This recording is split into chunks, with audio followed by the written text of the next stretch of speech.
네, 안녕하세요. 이번 시간은 제로 에너지 건물에 대해서 알아보도록 하겠습니다. 제로 에너지 건물은 탄소 중립 건물이라고도 불리고요. 영어로는 Zero Energy Building이 되겠습니다. 오늘 강의 내용에 대해서 알아보겠습니다. 우선 제로 에너지 빌딩에 대한 배경 설명을 좀 얘기를 드리고요. 이를 위해서 지구 온난화와 이산화탄소 배출에 대한 관계에 대해서 설명을 좀 드리도록 하겠습니다. 그런 후에 제로 에너지 빌딩은 어떤 건지, 그다음에 제로 에너지 빌딩을 이루기 위해서는 어떠한 시스템과 요소들이 필요한지를 한번 확인해 보도록 하겠습니다. 그런 후에 마지막으로 제로 에너지 빌딩에는 어떠한 실제 건물들이 있는지 확인해 보는 시간을 가지도록 하겠습니다. 지구 온난화와 이산화탄소 배출입니다. 현재 지구 온난화는 말 그대로 지구의 평균 온도가 높아지는 그런 현상을 통틀어서 얘기를 하고 있습니다. 위쪽 그래프를 한번 보시면 이 위쪽 그래프는 이 Y축은 지구 평균 온도 증가에 대해서 보여주고 있고요. 그다음에 X축은 연도입니다. 지금 여기 보시면은 여러 기관에서 각 기관마다 이 지구 온도를 측정해서 얼마만큼의 온도가 상승했는지를 나타내고 있는데 지금 여기 그래프에 보시는 것처럼 대략 1880년 이후로 이 이산화탄소 농도가 꾸준히 증가하기 시작해서 현재는 대략 0.8에서 1도에 금방 하는 그런 온도 증가, 지구 온난화가 있는 것을 확인하실 수가 있습니다. 이 지구 온난화의 원인에는 여러 가지가 있겠지만 가장 대표적인 것이 이산화탄소 배출이라고 그렇게 생각이 듭니다. 이 아래쪽 그래프를 보시면 이 아래쪽 그래프는 이산화탄소의 배출과 여기 보시면 이산화탄소의 배출과 그다음에 연도를 보여드리고 있는데요. 각 매해가 증가할수록 이런 이산화탄소 전체 이산화탄소의 배출량은 급격하게 증가를 하였습니다.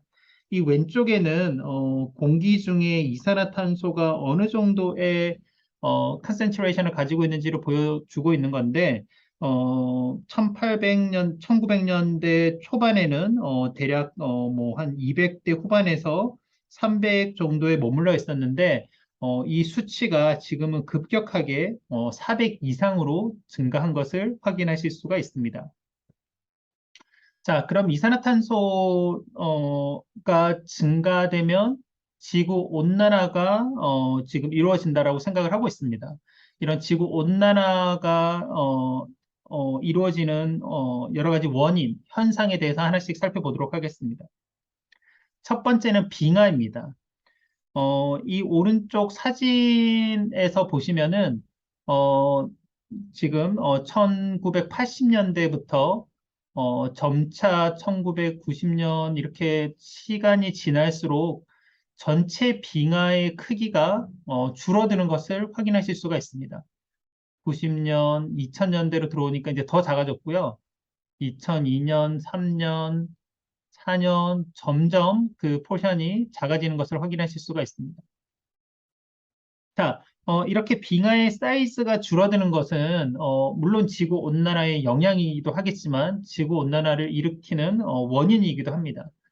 하나씩 좀 살펴보겠습니다. 우선 지구 온난화가 이제 일어나는 것의 빙하는 지금 여기 보시는 것처럼 빙하의 면적이 감소하고 있습니다. 이 빙하 면적이 감소하게 되면은 어떤 현상이 일어날까요? 이 지구 지금 여기서는 지구 바깥에서 이 지구를 바라보고 있는 모습인데 이 빙하 면적이 감소하게 되면은 지금 여기 보시는 것처럼 지구가 거의 짙은 색으로 되어 있는데 이런 하얀색 부분이 이렇게 감소하게 되면은 네, 맞습니다. 이 태양 빛 에너지의 반사율이 반사율이 감소하게 됩니다. 그러니까 이 태양의 레디에이션이 지구로 왔을 때 이런 하얀색 빙하 부분에서 빛을 그대로 외부로 반사를 시켰는데 이 부분이 작아질수록 훨씬 더 많은 에너지가 지구에 흡수하게 되는 거죠. 이제 그렇게 돼서 지구의 이런 태양 에너지의 흡수율이 증가하게 됩니다.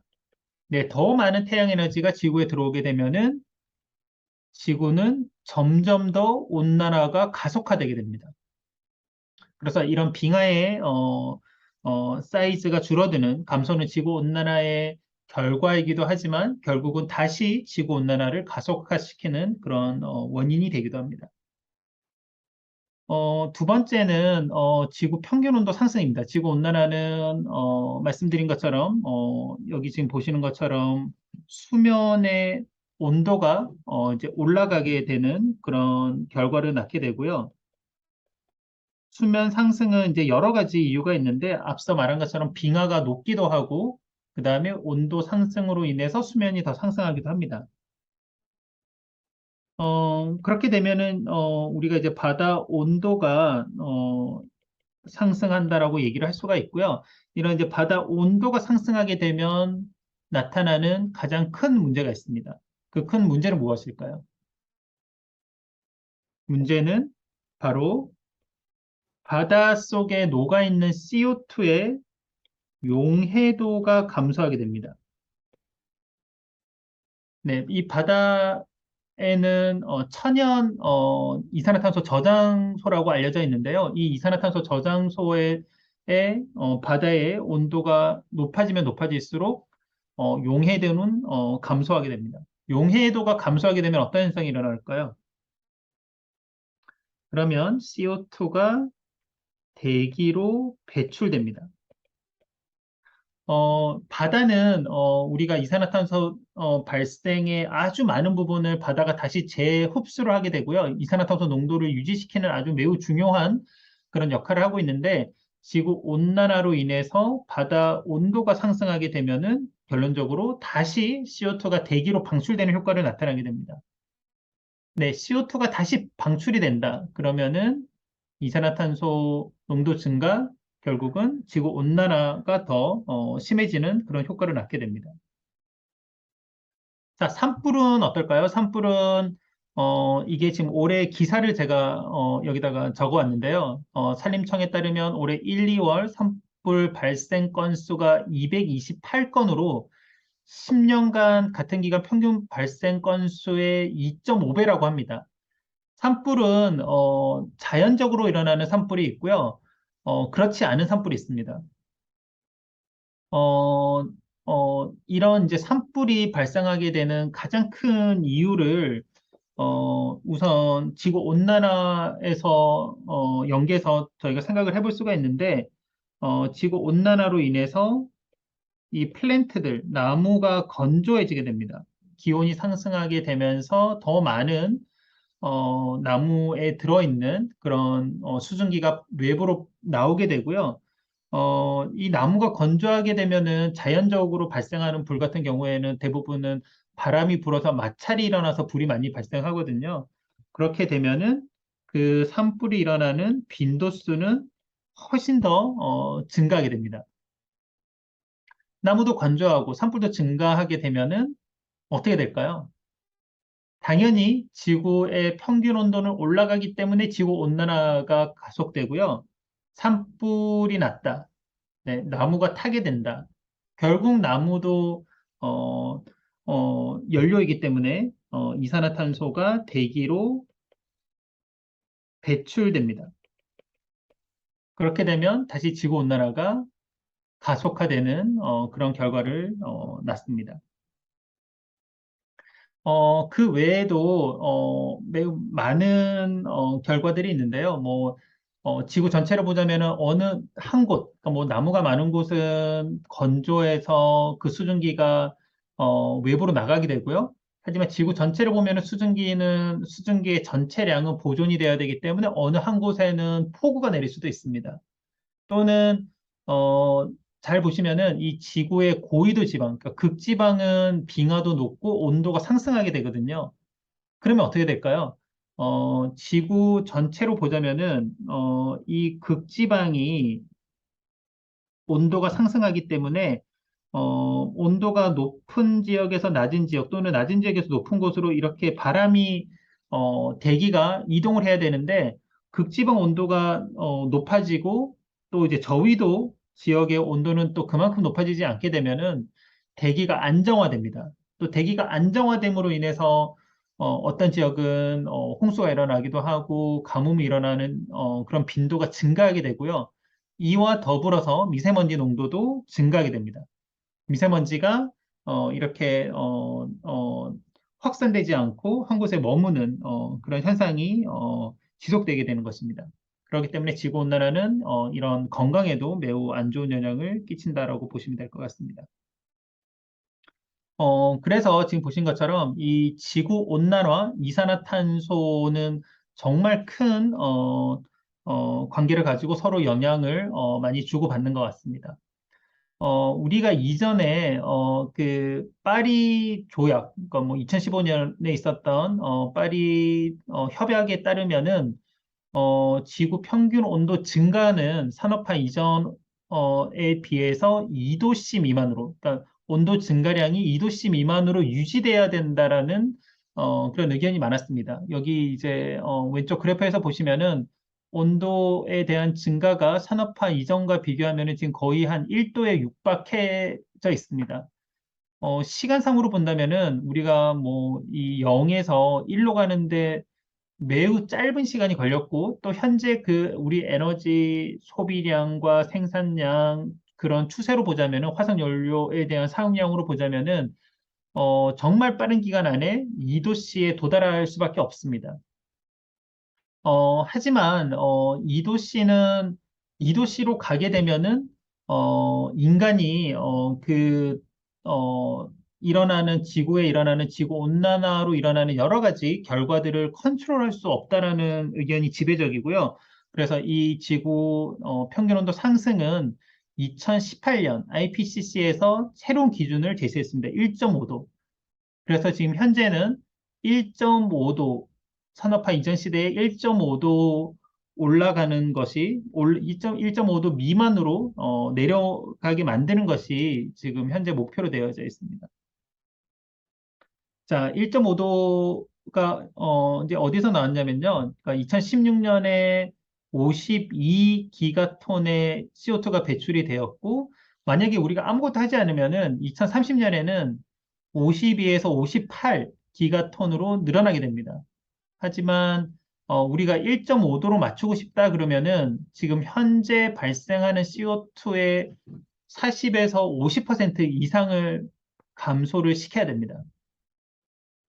하지만 우리가 뭐 50% 지금보다 50% 이산화탄소를 생산을 배출을 하지 않는다라고 해서 지구 온난화가 멈추는 것은 아니고요. 결론적으로 지구 온난화를 멈추기 위해서는 이런 이산화탄소 발생량을 0으로 맞춰야 됩니다. 이것이 우리의 최종적인 목표입니다. 그래서 지금 1.5도라는 IPCC의 기준은 온도 상승량을 줄이고자 하는 그런 목표인 거고요. 그 목표가 지금 여기서 보시는 것처럼 2030년까지 뭐 40%, 50%의 이산화탄소 배출량을 낮추자는 것이고 결론적으로는 우리의 목표는 0, 이산화탄소 배출, 그러니까 탄소 중립 또는 뭐 제로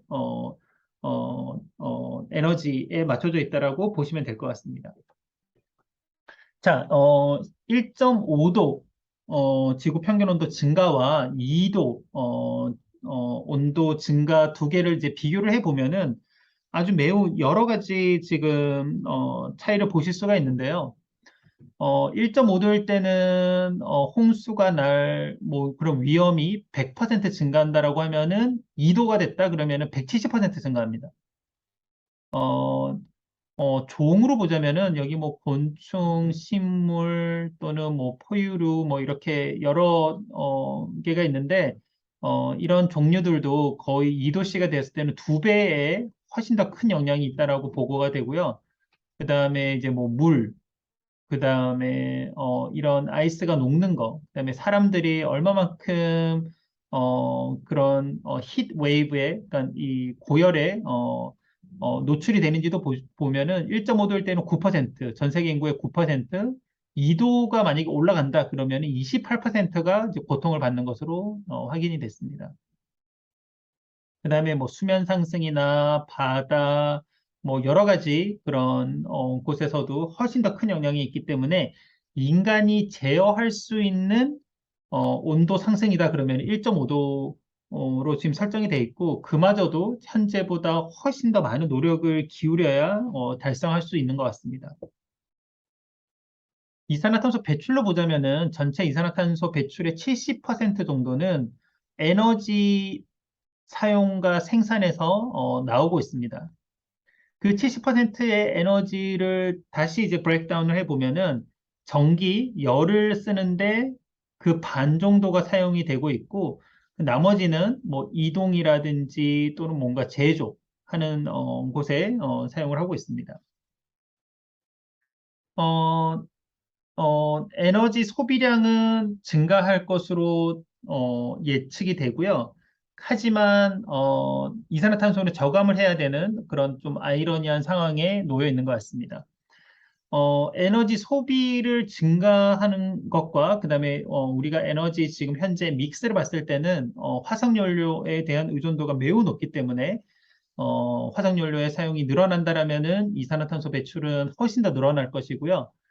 하지만 이산화탄소 저감을 위해서 지금 무엇을 해야 될지, 어떤 분야에 노력을 기울여야 될지를 하나씩 살펴봐야 되겠습니다. 가장 좋은 거는 재생에너지 생산량을 증가시키는 것이 에너지는 공급은 늘리고 이산화탄소를 줄일 수 있는 매우 좋은 방법이지만 어, 재생에너지만으로는 그것을 감당할 수 없기에 어떠한 기술들, 어떠한 노력들이 필요한지 한번 살펴보도록 하겠습니다. 이산화탄소를 배출하는 배출원들을 좀 살펴보면은 지금 건물, 그다음에 뭐 이동, 그다음에 열, 그다음에 전기, 그다음에 산업용 이런 식으로 나눌 수 있을 것 같습니다. 특히나 뭐 지금 여기서 전기를 만드는 거는 모든 곳에 사용이 되기 때문에 우리가 가장 크게 줄일 수 있는 부분들이 지금 여기에서 보시는 것처럼 건물, 그다음에 수송, 그다음에 전기 산업인데 지금 전기 쪽하고 수송 쪽이 지금 가장 크게 돼 있고요. 그다음이 이제 건물 쪽인 것 같습니다. 이제 이를 이루기 위해서는 어떠한 노력이 필요하냐? 첫 번째, 재생에너지를 많이 사용하고 에너지 효율을 높이는 그런 노력이 많이 필요합니다. 두 번째로는 그 다음으로는 일렉트리피케이션이라고 돼 있는데 이거는 예를 들어서 내연기관 자동차를 사용하다가 전기차를 사용하는 것 또는 가정에서 뭐 그냥 가스 보일러를 사용하다가 전기 뭐 히펌을 사용하는 것 이런 노력들이 이산화탄소 배출을 줄일 수 있는 그런 요소라고 보시면 될 것 같습니다. 이 중에서도 특히 우리가 관심을 가져야 될 부분은 건물 부분인 것 같습니다. 건물의 에너지 소비량으로 보자면은 이 서울을 기준으로 하자라면은 서울에서 쓰는 에너지의 56%, 그러니까 반 이상은 건물에서 소비하고 있습니다.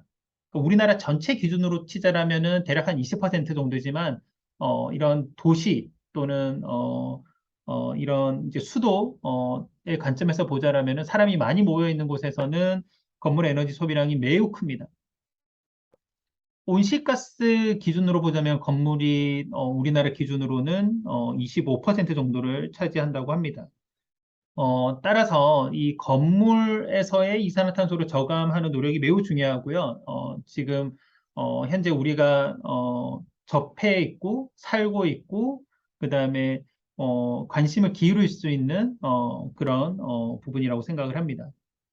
우리나라의 에너지 흐름도입니다. 우리나라 에너지 흐름도를 보시면은 전기를 생산하는, 여기 지금 보시면 전기 생산이고요. 전기 생산원의 큰 부분은 석탄, 천연가스, 그다음에 원자력이 있고요. 그 외에 이제 재생에너지원들이 조금씩 활용되고 있습니다.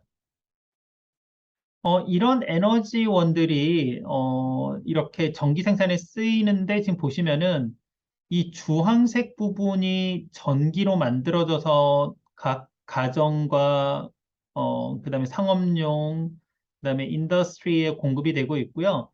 얘보다 거의 한 2배 이상이나 큰 이 회색 부분이 이렇게 나가게 됩니다. 이거는 이제 폐열입니다.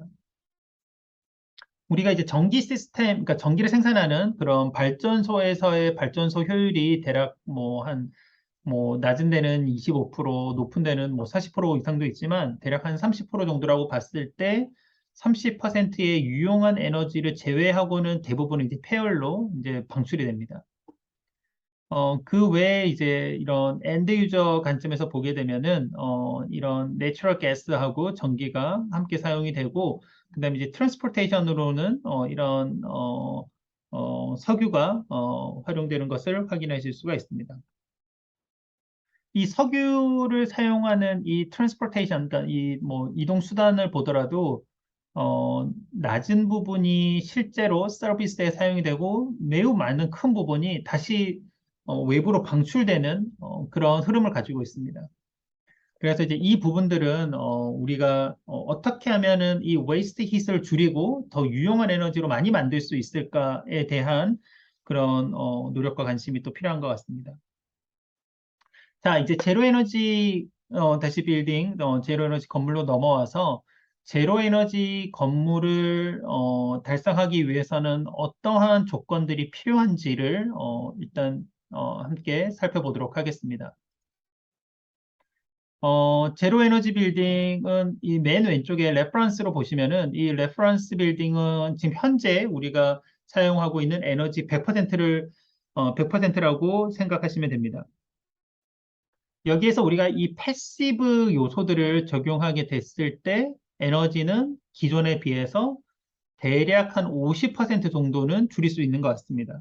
이 패시브 요소라고 하면은 뭐 인벨롭이나 어떻게 하면 디자인하고 어떻게 하면 이 빌딩의 작동을 어떻게 결정할까에 대한 뭐 이제 그런 내용들인데 이제 이런 것들을 하게 되면 50% 정도 줄어들 수 있고, 여기에서 액티브 요소들이라고 하자면은, 거기에 들어가는 여러 가지 에너지 시스템들의 효율을 높인다거나, 아니면 운전 전략을 맞춘다거나, 아니면 에너지 저장 시스템들을 활용한다거나 했을 때 또 다시, 대략 한, 반 정도로 또 줄일 수 있는 것 같습니다. 이제 그런 후에 이 액티브 시스템 중에서도 이제 신재생 에너지 시스템들 예를 들자면 태양광, 풍력, 뭐 지열 등의 이런 재생에너지원들을 또 활용했을 때는 기존의 대비 0%까지 에너지를 줄일 수가 있습니다. 이제 이렇게 되면은 흔히 우리가 외부에서 에너지원을 공급받지 않고 그 건물이 자체적으로 에너지를 생산해서 사용한다라는 의미로 제로 에너지 건물이라고 부르고 있습니다. 우선 뭐 서울시의 온실가스 감축 추진 계획을 좀 잠깐 살펴보면은 2021년부터 해서 공공건물의 제로 에너지 빌딩은 의무화가 됐고요. 그 다음에 건물 온실가스 총량제도 도입을 했습니다. 2022년도에는 건물 온실가스 총량제 및 민간 건물 에너지 다소비 사업장도 선정을 했고요. 2023년에 다시 오게 되면은 신축 민간 건물은 제로 에너지 빌딩을 적용을 이제 권장하고 매우 이제 큰 연면적이 10만 제곱미터 이상이면 아주 큰 건물이고요. 그다음에 2024년은 건물 쪽에서는 신축 민간 건물 중에서도 조금 더 이제 중소규모, 그러니까 뭐 1만에서 10만 제곱미터의 건물도 이제 적용을 한다라는 그런 계획을 가지고 있습니다. 지금 여기 보시면은 이 서울시의 단기적인 계획은 대부분 이제 건물 쪽에 많이 맞춰져 있고요. 그 이후로 가게 되면은 뭐 전기차라든지 아니면은 에너지를 이제 분산 발전을 통한 생산이라든지 이제 이런 계획을 가지고 있습니다. 자, 첫 번째, 제로 에너지 빌딩을 만들기 위해서 패시브 요소를 적용을 했을 때, 어떠한 패시브 요소들이 있고, 이 요소들을 적용했을 때는 또 어떤 효과들이 발생할 수 있을지에 대해서 좀 하나씩 살펴보도록 하겠습니다. 이 자료들은 이 한국에너지공단에서 발행하는 제로에너지 빌딩 요소기술 자료집에서 내용을 많이 따왔고요. 이 패시브 요소들은 자연 환기, 고성능 창문 또는 창호, 고기밀, 외단열, 외부 차양, 자연 채광, 옥상 녹화의 요소들이 있는 것을 확인을 하였습니다. 자, 그러면은 첫 번째 자연 환기입니다. 자연 환기는 자연 에너지인 바람의 통로를 설계하고 공기의 압력 차이를 활용해서 실내 공기, 실외 공기가 자연스럽게 교환되도록 하는 그런 기술들입니다. 이에 앞서서 이제 건물 에너지라고 하자면은 건물 에너지에서 가장 큰 부분을 차지하는 게 이 건물의 온도 조절입니다. 온도를 여름철에는 냉방하고 겨울철에는 난방하는 이런 기술들이 이런 부분들이 건물 에너지를 가장 많이 사용을 하고 있고요. 그 외로는 조명이나 전자기기들과 같은 이 전기 부하가 그 다음이라고 볼 수 있겠습니다. 따라서 이 건물의 에너지 소비를 저감시키기 위해서는 냉난방에 들어가는 에너지를 낮추는 노력이 중요하고요. 그 첫 번째로 패시브 요소들 중에서는 자연환기를 꽂았습니다. 뭐 예를 들면은 여름철에 실내 온도가 올라갈 때 자연스러운 환기를 통해서 온도를 낮추는 그런 요소라고 보시면 됩니다. 외부의 공기를 이용한 실내 공기질 개선 또는 이제 에어컨과 같은 냉방 장치를 사용하지 않고 자연 냉방 효과를 갖는 것이 주요 목적입니다. 어, 이렇게 자연 환기를 하기 위해서는 이제 두 가지 방법이 있는데요. 하나는 압력차, 그러니까 압력이 높은 곳에서 낮은 곳으로, 그러니까 압력차가 생기면은 공기는 유동이 생기고요. 그다음에 이제 온도차, 온도가 낮은 유체가 높아지게 되면 위로 올라가게 되고요. 이제 그런 온도 밀도차에 의한 부력으로 발생하는 어, 중력 환기, 이전에는 풍력 환기 이렇게 두 개로 나눌 수 있을 것 같습니다. 첫 번째는 여기 지금 그림에 보시는 것처럼 한 면에 창 하나로 환기하는 방법 또는 한 면에 두 개의 창 아니면은 이렇게 맛통풍이 아주 가장 확실한 방법인데요. 이렇게 맛통풍 그다음에 굴뚝냉방이 있습니다. 차가운 공기가 이렇게 바깥으로 흘러나가게 되고 이런 차가운 공기가 들어와서 내부에 있는 공기를 데우게 되고 그러면 이제 공기 온도가 상승하게 되면은 이런 이제 위쪽으로 나가게 되는 그런 구조입니다. 두 번째는 고성능 창호입니다. 창호 또는 창문. 건물에 있어서 우리가 에너지를 가장 많이 잃기도 하고, 그 다음에 뭐 여름철에는 에너지를 의도치 않게 더 많이 얻기도 하는 그런 부분이 창호입니다. 창호, 창문. 그 이유는 뭐냐면 이런 이제 창문 같은 경우에는 대부분의 면적이 유리로 되어 있기 때문에 이런 벽면에는 우리가 단열재도 넣고 두께도 더 두껍게 할 수 있지만 창문은 그렇지 못합니다. 그렇지 못하기 때문에 에너지, 특히나 태양 에너지, 레디에이션이 들고 나가기가 쉽고 어, 이와 더불어 이런 틀에서는 공기의 유동이 발생하기 쉽습니다. 따라서 이 창호에 있어서는 두 가지가 중요한데요. 하나는 일사차단하는 것과 두 번째는 공기의 유입을 막는 그런 어, 기술들이 중요합니다. 우선 공기의 유입을 막기 위해서는 일반적으로는 유리를 여러 겹을 사용을 해서 공기의 유입을 차단하는 방법이 있고요. 그 다음에 일사를 차단하기 위해서는 유리에 특수한 코팅을 입혀서 일사의 유입을 차단하는 방법이 있습니다.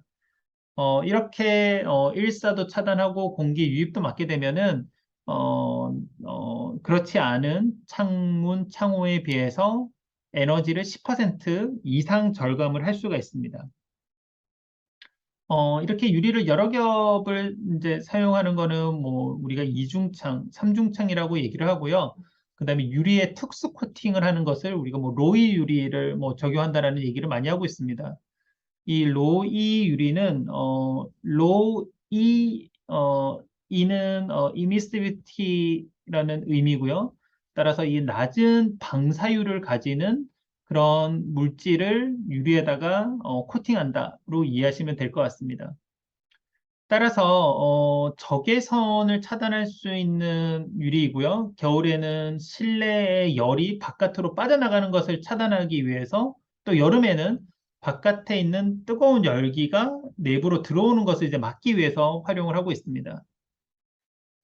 주거용 건물은 우리가 이제 특히나 이제 난방에 대한 그런 에너지 사용이 크기 때문에 이 로이 유리를 안쪽에 사용을 하고요. 그래서 내부에 있는 열이 바깥으로 잘 빠져나가지 않게 만들고요. 대신 이제 비주거용, 뭐 학교나 아니면은 뭐 다양한 여러 가지 그런 오피스가 있는 건물 같은 경우에는 일사가 내부로 들어오는 것을 막기 위해, 뭐, 예를 들면은, 우리 뭐 학교도 그렇고 오피스 같은 경우에는 조명도 많이 사용을 하고요. 그다음에 특히나 사람들이 낮에 많이 활동을 하게 되고, 그리고 뭐 컴퓨터나 여러 가지 전자기기도 많이 사용을 하고 있기 때문에 외부에 있는 열이 안으로 안 들어오는 게 중요합니다. 그래서 이런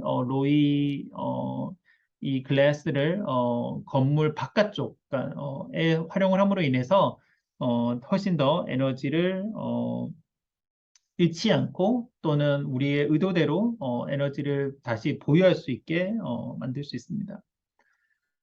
그래서 뭐 런 창호를 잠깐 보시면은 고성능 창호 같은 경우에는 여러 겹을 사용을 하게 되고요. 그다음에 단열이나 기밀 성능을 더 높이기 위해서 지금 보시는 것처럼 여러 가지 단열, 기미 성능의 창호 또는 이제 접합부의 디테일, 복합 구조를 사용한다거나 그 다음에 이런 로이 유리, 고기능 유리를 사용하기도 합니다. 음,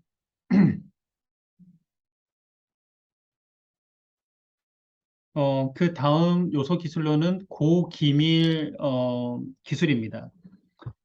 창문이나 문을 닫았을 때 발생하는 틈이나 창문과 벽체에서 열이 빠져나가는 것을 이제 최소화하기 위한 거고요.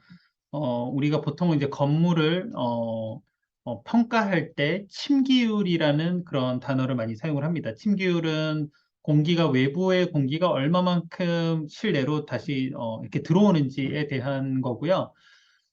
지금 여기 보시는 것처럼 그런 틈새로 이렇게 공기가 드나들었을 때 문제는 뭐냐면, 추운 겨울철에는, 이런 차가운 공기가 들어오게 되면은 당연히, 실내 공기가 낮아지기 때문에 더 많은 에너지가 필요하게 되고요. 두 번째는, 이런, 차가운 공기가, 벽면에 들어오게 되면은 이 벽의 온도가 실내보다 더 낮기 때문에 이슬 점 아래로 온도가 내려갔을 때는 물방울이 맺히게 됩니다. 이제 이걸 우리가 뭐 결로라는 얘기로 표현을 하는데 이제 이렇게 되면은 다시 그거를 건조시키기 위한 다시 온도를 공기 온도를 올리는 거는 우리가 이제 헌혈을 올린다라고 얘기를 하고요. 이런 이제 수증기를 증발시키는 거는 잠열 열교환이 필요하다라고 얘기를 합니다. 이제 잡열을 열교환을 하는 것이 더 힘들기 때문에 더 많은 에너지가 발생하게 됩니다. 뿐만 아니라 뭐 습기가 들어오게 된다면 곰팡이도 발생하기 때문에 훨씬 더 이제 이런 상황들이 악화될 가능성이 있습니다. 그래서 이제 기밀성이 낮은 제품은 높은 제품으로 교환을 하고, 이제 여러, 이제 부위가 되겠죠. 뭐 창호라든지 배관 같은 데서 이제 이런, 공기가 외부에서 내부로 들어온다라면은, 이를 방지할 수 있는, 뭐 예를 들면 기밀 테이프를 처리를 한다거나 아니면은, 뭐 팽창 밴드나 우레탄 폼을 사용을 해서 이런 이제 기미를 더 높이는 그런 요소가 있겠습니다. 그 다음으로는 외단열입니다. 외단열은 이제 단열의 한 종류고요. 단열은 우리가 보통 단열재를 적용한다라고 이제 얘기를 많이 하는데 이 단열의 두께만 좀 많이 신경을 쓰는 것 같습니다. 하지만 이 두께뿐만 아니라 어떻게 단열을 하는지에 대한 것도 중요합니다. 지금 실내와 실외의 열의 이동을 차단하는 것을 단열, 그러니까 열이 이동하지 않는 것을 단열이라고 우리가 정의를 하고 이 단열을 건물의 벽으로 보자면은 안쪽에다가 설치를 하게 될지 아니면 중간 또는 바깥쪽에 어디에다가 설치할지에 대해서 이제 여러 가지 그런 경우의 수가 있습니다. 우리가 이 안쪽을 실내라고 하고요. 여기 왼쪽 편을 실외라고 하면은 이 실외 부분, 실내 부분에 단열재를 적용하게 되면은 이게 이제 내단열이라고 부르고요. 벽면의 중간에 있으면 중단열, 그 다음에 벽면의 바깥쪽에 위치하게 되면 외단열이라고 부릅니다. 이 이제 단열하는 방법에 따른 이제 여러 가지 그런 장단점이 있는데 내단열 같은 경우에는 이렇게 이 단열재들이 불륜속하게 되는 지점들이 발생할 가능성이 큽니다. 이제 그렇게 되면은 이 단열재가 불연속적으로 뭔가 공간이 생기게 되면은 거기를 통해서 다시 침기가 생기고 뭐 결로가 생기기 때문에 좋지 않은 이제 방법이고요. 하지만은, 뭐, 난방 용량이 크지 않은, 뭐, 예를 들면, 뭐, 강당이라든지 사람들이 자주 모이지 않는 공간 같은 경우에는, 어, 비용이 저렴하기 때문에, 내단열을 활용하는 것도 하나의 방법이 될 것 같습니다. 이제 외 단열이라고 하면은 건물의 외부를, 이 단열재를 감싸는 방법이 되겠습니다. 이제 이렇게 되면은 이런 외단열 같은 경우에는 단열재가 이제 연속으로 이제 배치도 가능하고 그리고 그 면적이 일정하기 때문에 이런 불연석 부분이 발생할 가능성이 매우 낮습니다. 따라서 이제 단열 성능도 이제 높아지고 여러 가지 장점이 있는데 하지만 이제 단점은 이제 고층 건물에 좀 뭐 취약하다가 되겠습니다. 지금 여기 보시면은 외 단열을 적용한 패시브 건물인데 외피에다가 단열재를 이렇게 설치하고 붙여서 훨씬 더 에너지에 대한 전달이 단열이 잘 되도록 하는 방법이고요. 지금 여기는 이제 주택 같은 건물에도 주택 외피에다가 외단열을 적용한 그런 건물이 되겠습니다. 지금 여기 핑크색으로 보이는 게 우리가 흔히 얘기하는 단열재고요. 지금 여기 이 얇은 이 은색의 재질도 마찬가지로 단열재가 되겠습니다. 그 다음으로는 외부 차양입니다. 외부 차양은 말 그대로 외부에서 들어오는 햇빛을 이제 막는 용도고요. 차양으로 보자면은 내부 차양이 있고 외부 차양이 있습니다. 내부 차양은 내부에서 커튼을 친다거나 아니면 이제 블라이드를 설치하는 그런 내부 차양이 있고요. 외부 차양은 지금 현재 여기 그림에서 보시는 것처럼 이렇게 처마의 형태로 설치를 하거나 아니면은 지금 여기 보시는 것처럼 이런 차양막 또는 이제 블라인드를 설치하는 그런 요소 기술이 되겠습니다. 당연히, 이런, 차양 기술을 내부에 하는 게 좋을까, 외부에 하는 게 좋을까를 따지게 되면은 외부에 하는 게 당연히 좋습니다. 왜냐면은 이 건물의 전체적인 온도도 훨씬 더 낮아질 수 있기 때문에 이 차양을 외부에 하는 게 더 훨씬 더 유리하고요. 이런 외부 차양을, 이용을 한다라면은 냉방 에너지의 5에서 15%까지, 그렇게 이제, 절감이 가능하다고 합니다. 우리가 흔히 남양 건물의 경우에는 만약에 냉방 부하만 고려한다. 그러면은 이제 고정된 그런 외부 차양을 설치를 할 수도 있고요. 하지만 어, 그에 반해서 이제 뭐 냉난방 부하를 다 고려한다. 그러면은 가변 차양을 계획하는 게 훨씬 더 유리합니다. 이제 뭐 다른 방향으로 건물이다, 뭐 북향이다 또는 뭐 동향, 뭐 서양이다 그러면은 가변 차양이 훨씬 더 유리하고요. 그다음에 이보다도 더 중요한 거는 창의 크기를 최소화하는 게 패시브 효과를 또 차양이나 아니면은 뭐 앞서 얘기한 여러 가지 뭐 기밀도 그렇고 뭐 자연환기도 그렇고 여러 가지로 줄일 수 있는 가장 확실한 방법이 되겠습니다. 그 다음 기술로는 이제 자연 채광입니다. 자연 채광은 조명 대신 햇빛을 이용해서 불필요한 조명의 사용을 줄여주는 기술이고요. 그래서 이제 전체 에너지로 보자면은 건물 에너지에서 그래도 어느 정도 포션을 차지하는 조명 에너지를 에너지 사용량을 절약할 수 있다의 개념이 될 것 같습니다. 그래서 이제 이 실내로 햇빛을 이제 어떻게 끌어들이냐에 대한 거는 지금 뭐, 우리 학교도 그렇고 아니면은 다른 건물들을 보더라도 집도 그렇고요. 그냥, 옆면에 벽을 통해서, 창문을 통해서 이제 빛이 들어오는 방법이 있고요.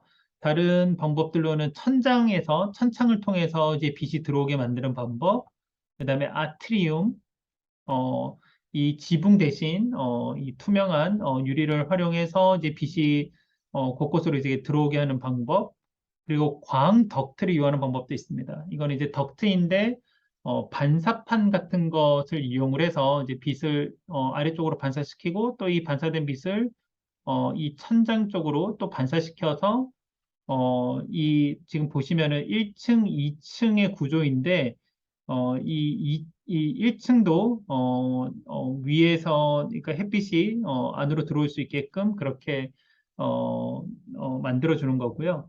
광선반 같은 경우에는 빛을 더 반사를 할 수 있는 그런 선반을 만들어서 빛이 반사돼서 천장으로 다시 들어가서 공간이 전체적으로 더 밝아지는 그런 효과를 낳게 됩니다.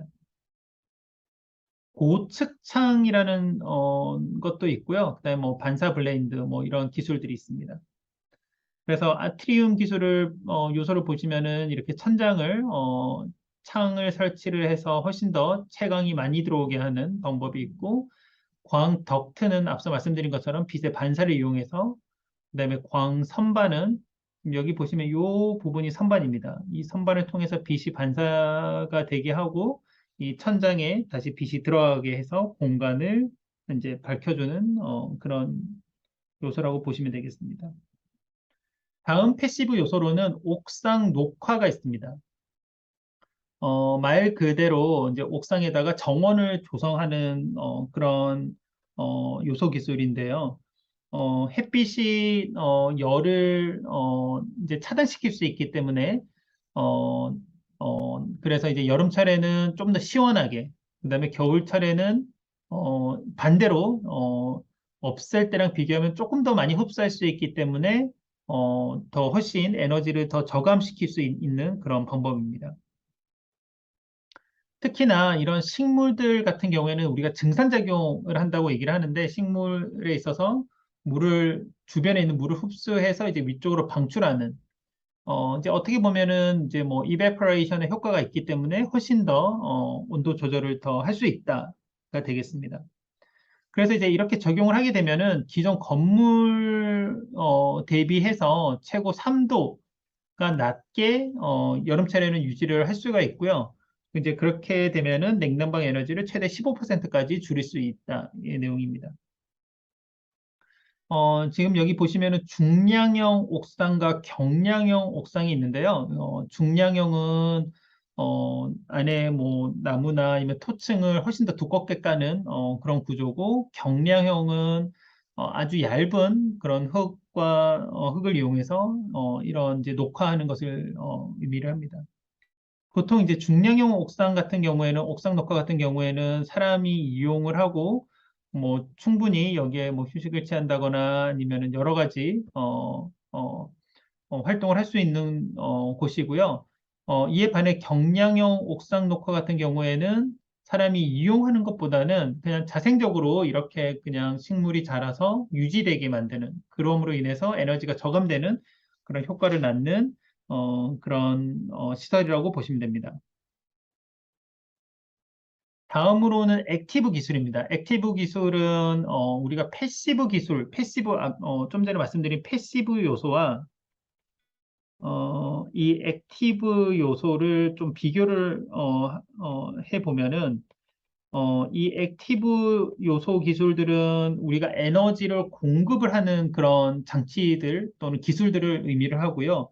패시브 요소들은 우리가 한번 이렇게 잘 만들어 놓으면은 적용하게 되면은 에너지가 저감되는 겁니다. 그래서 여기에서는 추가적인 에너지 투입이 없는 그런 기술들이고, 액티브는 또 추가적인 에너지 투입이 필요한 그런 기술이라고 이해를 하시면 좋을 것 같습니다.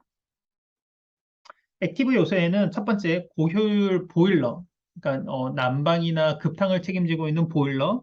두 번째 폐열 회수 환기 장치, 이제 공간에서는 환기가 중요하기 때문에 그런 환기 장치. 세 번째는 고효율 가전기기, 그다음에 LED 조명. 그다음에 네 번째는 히펌. 히펌은 마찬가지로 뭐 난방이나 아니면 냉방을 할 수 있는 그런 기술들입니다. 여기에 대해서도 하나씩 살펴보도록 하겠습니다. 고효율 보일러입니다. 보일러는 우리가 가정에서 사용하는 전체 에너지의 대략 30% 또는 많으면 50% 정도가 난방 에너지입니다. 이와 더불어 이제 보통 가정에서는 보일러를 활용하게 되면 급탕, 온수 공급까지도 하기 때문에 이 보일러가 전체 건물, 특히나 주거용 건물에서 차지하는 비중이 매우 크고요. 이 보일러는 기존 보일러가 왼쪽 편에 나와 있고요. 그냥 일반적인 보일러고요. 근데 보일러의 성능을 향상시킨 그런 보일러가 지금 여기 오른쪽에 있는 것처럼 뭐 컨덴싱 보일러라고 그렇게 표현을 하고 있습니다.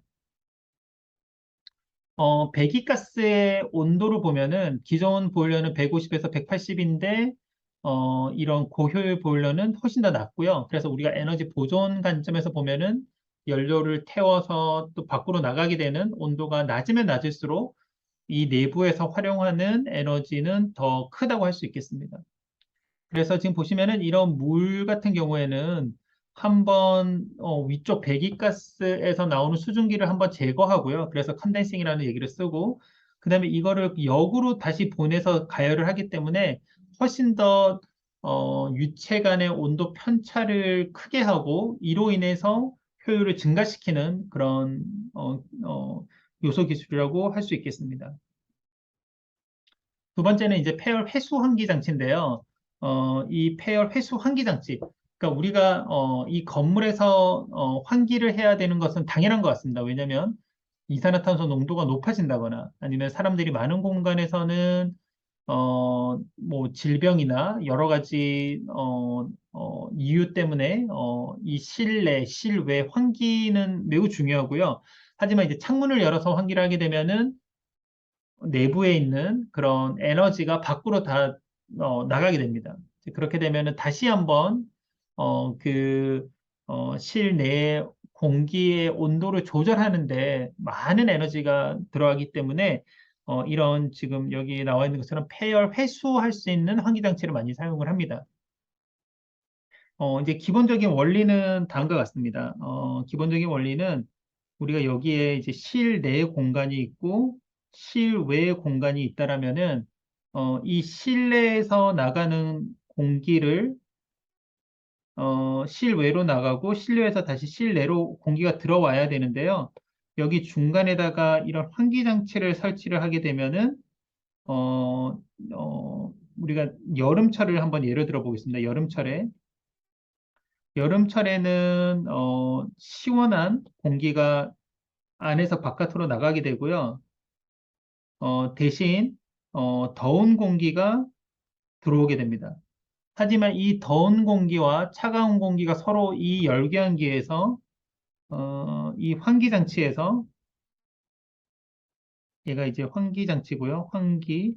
근데 폐열을 회수할 수 있는 폐열 회수 이 환기장치를 이용을 하게 되면은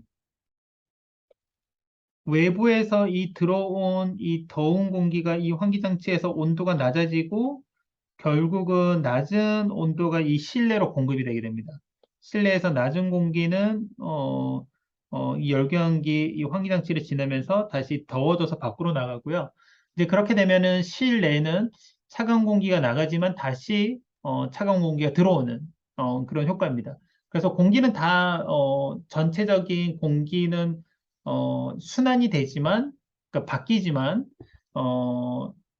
이 공기가 가지고 있는 에너지는 그대로 회수할 수 있는 그런 장치라고 보시면 됩니다. 따라서 직접 혼합하지 않고 열만 교환한다. 로 이해를 하시면 되고요. 이 폐열 회수 환기 장치 같은 경우에는 어, 어, 지금 이 왼쪽에 공기의 온도만 이렇게 교환하는 현열 교환 방식이 있고요. 아니면은 이런 수분도 같이 함께 주고받는 전열 교환 방식이 있습니다. 그 다음으로는 고효율 가전기기 또 LED 조명입니다. 우리가 건물에서 사용하고 있는 가전기기가 되게 많습니다. 뭐 지금 현재 지금 이런 강의실만 보더라도 가전기기 뭐 컴퓨터도 사용하고 있고 그다음에 뭐 에어컨이나 냉장고나 뭐 여러 가지 그런 공기청정기 모니터 여러 가지 그런 기기들을 사용하고 있는데 이런 기기들은 효율 등급이 있고요. 그런 효율 등급을 어떤 효율 등급을 쓰냐에 따라서 에너지 절약을 크게 할 수 있습니다. 조명도 마찬가지고요. 조명은 기존에 예전에 뭐 전구 아니면은 뭐 형광등에서 이런 LED 조명을 사용하게 되면은 일반 조명 대비해서 대략 한 5분의 1 정도 수준의 에너지만 사용이 가능하기 때문에 훨씬 큰 에너지를 저감할 수 있는 것 같습니다. 그 다음으로는 힙펌 시스템입니다. 힙펌은 우리가 특히 이제 고효율 가전기기의 하나인데요. 이런 힙펌은 어, 우리가 냉방이나 난방이나 또는 이제 급탕도 활용할 수 있습니다. 그러니까 우리가 기존에 이제 보일러, 앞서 제가 여기서 고효율 보일러를 설명드렸는데 보일러가 목적은 난방이나 이제 급탕 온수 공급용이라고 말씀드렸는데 이 보일러를 힙펌이 대체를 하게 되면은 우리가 보통은 어, 보일러가 어,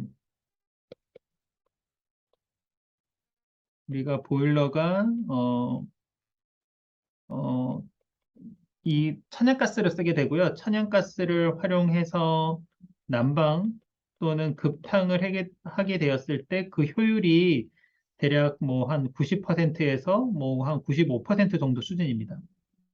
다시 이걸 표현하면 0.9에서 0.95 정도의 효율을 가지고요.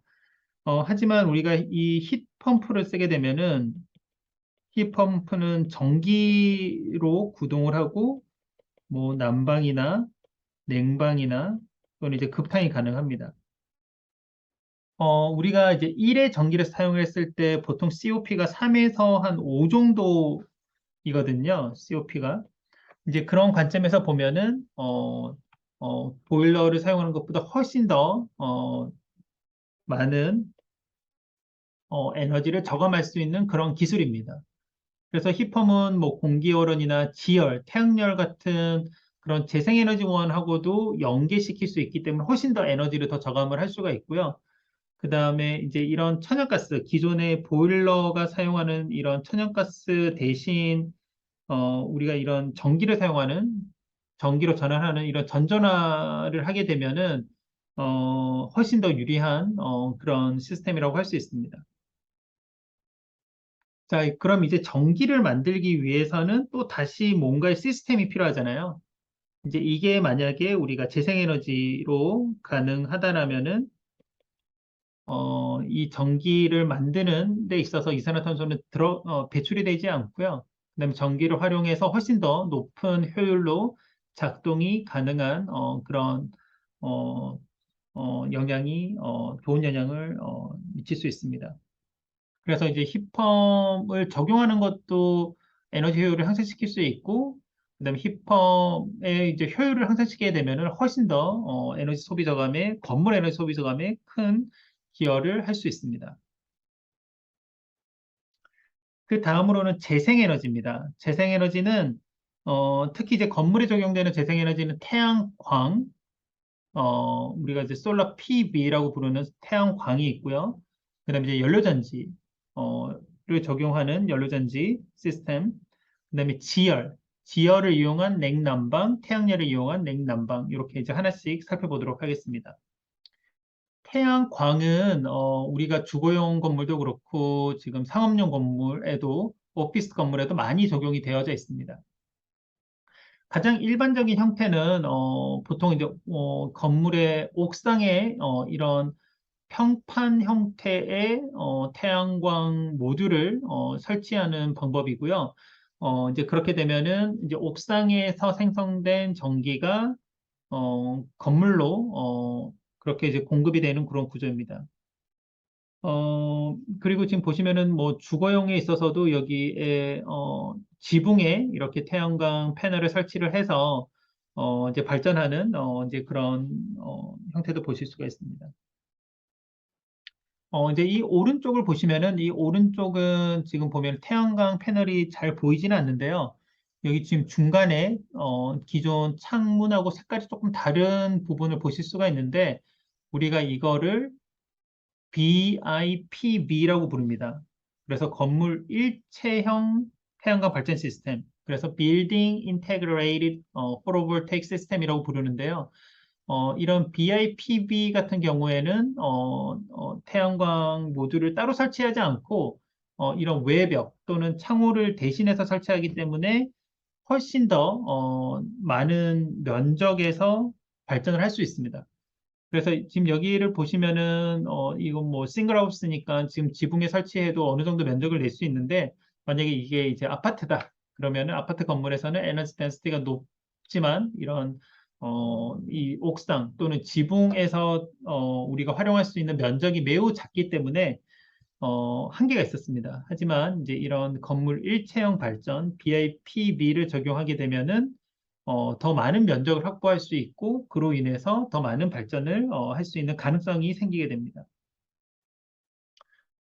이런 태양광 발전을 할 때 요즘에는 PV에다가 이 T, 그러니까 더멀 에너지도 붙여서 PVT에 대한 연구도 많이 진행을 하고 있습니다.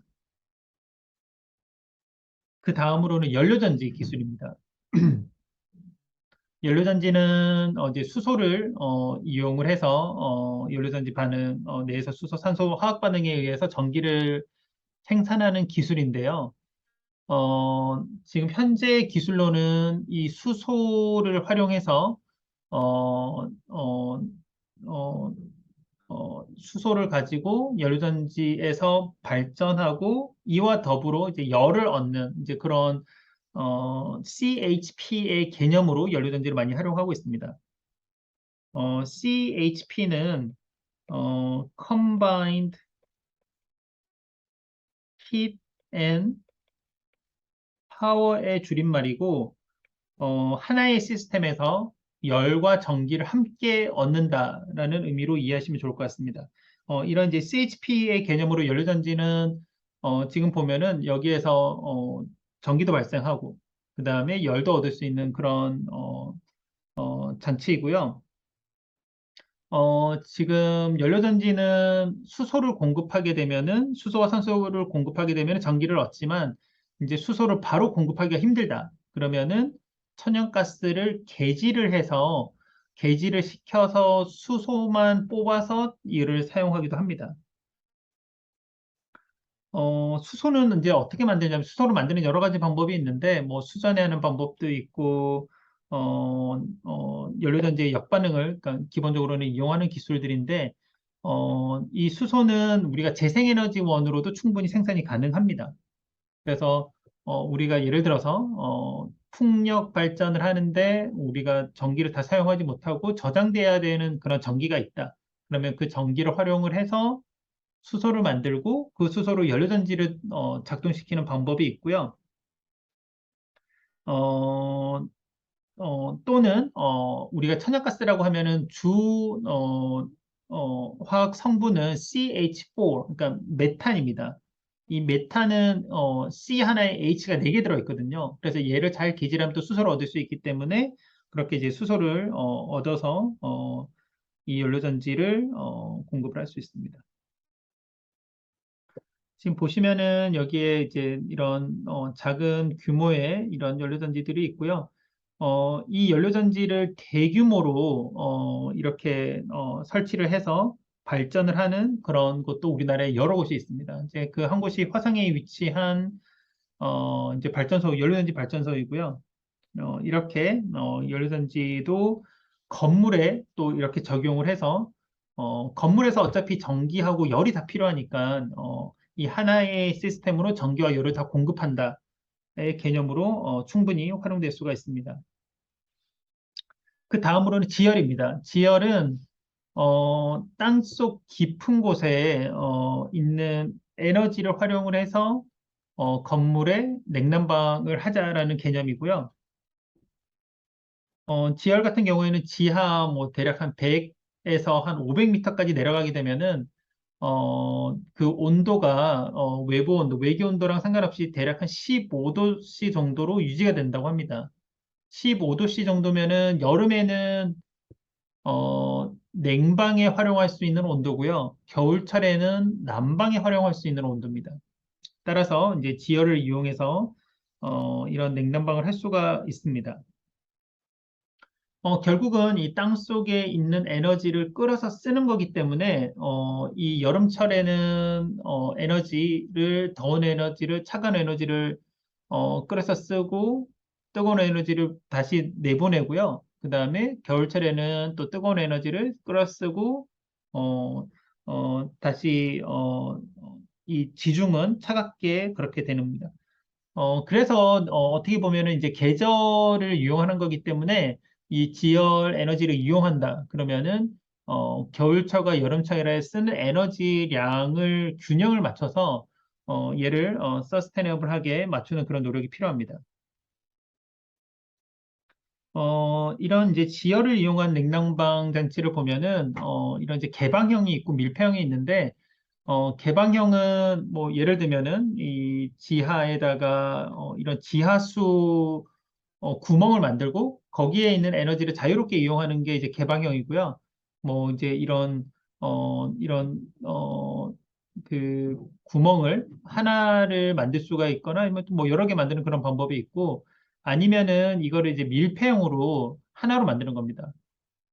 밀폐형으로는 만약에 공간이 없으면은 깊이 만드는 거 또는 이제 공간이 충분하다 그러면은 수평형으로 이렇게 만드는 방법이 있고요. 하지만 이런 이제 개방형으로 만들기 위해서는 이런 그러니까 구멍을 훨씬 더 깊게 뚫어야 되고 하지만은 뭐 한두 개 정도만 있어도 충분히 이용이 가능합니다. 하지만 이런 밀폐형 같은 경우에는 그 깊이는 깊지 않더라도 여러 개를 많이 뚫어야지 여러 개가 많아야지 이제 열을 충분히 회수할 수 있기 때문에 그런 차이점이 있는 것 같습니다. 우리 고려대학교에서도 지금 이런 지열을 이용한 냉난방 장치를 활용을 하고 있고요. 여기 지금 보시는 것처럼 여기에 천공한 그런 구멍입니다. 그렇게 크지는 않고요. 뭐 대략 뭐 한 20cm 정도의 직경을 가지는 그런 구멍입니다. 지금 보시면은 여기에 이렇게 구멍을 뚫어서 거기에 이제 지하수가 차게 되고 거기에 있는 열을 끌어 당겨서 이런 기계실로 와서 열을 전달하면서 만드는 그런 시스템이라고 보시면 될 것 같습니다. 그래서 여기 보면은 에너지가 이제 이렇게 만약에 우리가 지열을 이용하면 얼마만큼 에너지가 줄어드나 봤더니 뭐 한 50에서 70%까지 크게 에너지가 절감되는 것을 확인을 할 수가 있습니다. 그 다음으로는 이제 태양열을 이용한 냉난방 장치입니다. 태양열은 우리가 태양 에너지는 전기를 만들 수 있는 그러니까 PV를 이용해서 전기를 만들 수가 있고요. 또 태양열은 우리가 이거를 온실 효과처럼 열을 가두어서 열을 회수해서 열을 쓸 수 있는 그런 이제 태양열 장치, 태양광, 태양열 두 개로 나눌 수가 있습니다. 이런 태양열은 지별판이 필요하고요. 지별판은 특별한 건 아니고, 그러니까 열을 가둘 수 있는, 이런 이제 유리막, 그 다음에 열을 잘 흡수할 수 있는, 그런, 블랙, 보드의 형태의 그런 두 가지가 중요합니다. 시스템에 따라서 얘를 이제 온도가 뭐 일반적인 뭐 한 30도에서 50도 사이로 만들 수도 있고 아니면 훨씬 더 높은 뭐 500도 이상의 그런 온도도 만들 수 있습니다. 이제 그런 시스템들은 훨씬 더 뭔가 이런 컨센트레이션을 할 수 있는 그런 거울이라든지 그런 장치들이 많이 필요합니다. 그래서 지금 여기 보시면은 태양열 같은 경우에는 지금 광주 서구문화센터에 설치가 된 진공관형 태양열 시스템을 이렇게 지금 보여드리고 있습니다. 이제 그 다음으로는 이렇게 제로 에너지 건물들을 어떻게 우리가 이거를 결정을 하고 선정을 하고 우리나라에는 어떤 건물들이 있고 어떠한 기술들이 적용됐는지 예시를 보여드리도록 하겠습니다. 우리나라 제로 에너지 건물은 건축물 효율 등급 원 뿔뿔 이상을 우리가 제로 에너지 건물이라고 정의를 하고 이와 같은 경우에는 에너지 자립률이 20%가 돼야 된다고 합니다. 그래서 뱀스 또는 원격 검침 점자식 계량기가 설치되어야 하고 여기 같은 경우에는 뭐 원뿔뿔 이상 같은 경우에는 에코2라는 그런 프로그램을 활용해서 주거용은 스퀘어 미터당 90kWh 이하, 비주거용은 140kWh 이하가 되어야지 기준 1에 충족을 합니다. 기준 2는 에너지 자립률인데요. 에너지 자립률은 건물에서 생산하는 거, 그 다음에 신재생 에너지를 얼마만큼 생산하는지, 그러니까 건물에서 생산하는 거, 건물에서 가져오는 그 에너지의 비율입니다. 그 다음에 이제 뭐 뱀스나 원격 검침 전자식 계량기가 설치가 되어야지 이제 이런 것들을 확인할 수 있기 때문에 이제 이런 요소들이 설치가 되어야 인증을 받을 수가 있고요. 이 이제 ZEB, 그러니까 이 제로 에너지 빌딩으로 인증이 된다 하더라도 자립률이 20% 이상이면 인증을 해주는데 그거는 이제 5등급이고 자립률이 100%가 되어야지 1등급입니다. 그래서 예를 들면은 우리 건물에서 사용하는 에너지가 100이다. 근데 내가 예를 들어서 태양광 패널을 많이 설치를 해서 거기에서 내가 50만큼 생산을 한다. 그러면은 에너지 자립률이 50이 되는 겁니다. 그렇게 되면 4등급이 되는 거고요. 내가 에너지를 예를 들어서 연료전지도 설치하고 태양광도 설치하고 태양열도 설치하고 뭐 많은 이제 그런 요소들을 설치를 했다. 그러면은 뭐 자립률이 100%가 됐다. 그러면은 이제 1등급을 받게 되는 겁니다. 이건 제가 최근에 이제 한번 제로에너지 건축물, 특히 이제 주거용 1등급은 뭐가 있나를 한번 찾아봤습니다. 여기 보시면 이제 1등급 기준이 GB1이라고 되어져 있는데요. 2020년에 우리나라 최초로 받은 거는 이 운정동에 있는 LG의 띵큐홈이라는 곳입니다. 그리고 2022년에 그다음에 2년 대부분 뭐 한 1년 이상의 이제 기간 후에 이제 부산에 뭐 에코 델타 시티의 스마트 빌리지 같은 경우에 한국 뭐 수자원공사나 삼성물산에서 이렇게